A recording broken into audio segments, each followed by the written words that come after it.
আমরা এখানে আজকে 7 কলেজের সমস্ত যা স্টুডেন্ট আছি আমরা তারা আন্দোলন করছে এবং আমরা 24-25 সেশনে আছি, আমরাও আন্দোলন করছি আমাদের ক্লাস শুরু দাবিতে।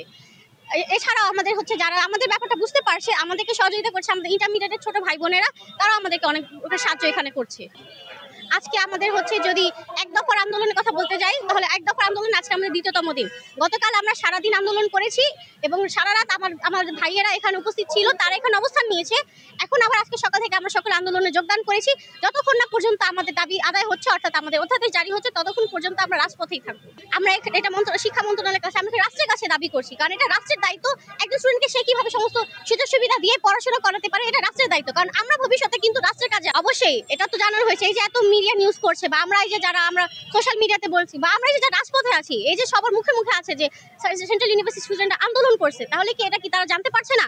আমরা তো শিক্ষা ভবনের সামনে অবস্থান করছি, তারা কি এটা বুঝতে পারছে না যে আমরা এখানে একটা দাবি আদায়ের জন্য আসি? তাহলে শিক্ষা উপদেষ্টা কেন আমাদের জন্য কোনো কিছু করছে না? তারা কেন এখনো পর্যন্ত তাদেরকে আমরা কি দেখেই নেই? তারা আমাদের কোনো বার্তা দেয়নি, তারা আমাদের সাথে যোগাযোগ করার কোনো চেষ্টা করে নাই। আমরা এইভাবে শান্তিপূর্ণভাবে আন্দোলন চালিয়ে যাব যতক্ষণ না পর্যন্ত আমাদের দাবি আদায় হচ্ছে, অর্থাৎ আমাদেরকে অধ্যাদেশ জারি করা হচ্ছে, ততক্ষণ পর্যন্ত আমরা এখান থেকে যাব। বর্তমানে আমরা হচ্ছে যে এখনো পর্যন্ত সেটা নিয়ে আমরা ভাবি নেই বা সেটা আমরা এখনো বলবো না, বলতে রাজি না। আমরা আজকে কর্মসূচি দেখি আমাদের কতটুকু হয়, তারপরে আমরা এটা পরবর্তীতে জানিয়ে দেওয়া হবে আমাদের। তখন না পর্যন্ত দেখি কোনো নির্দেশ আসতেছে বা কোনো ধরনের বার্তা আসতেছে, তখন আমরা থাকবো। অর্থাৎ আমাদের একটাই কথা, শুধু আজকে কালকের একটা কথা না, যতক্ষণ না পর্যন্ত, যতদিন না পর্যন্ত আমাদের অধ্যাদেশ জারি করা হচ্ছে, আমরা ক্লাসরুমে ফিরে যাচ্ছি, ততদিন না পর্যন্ত আমরা এখান থেকে যাব না।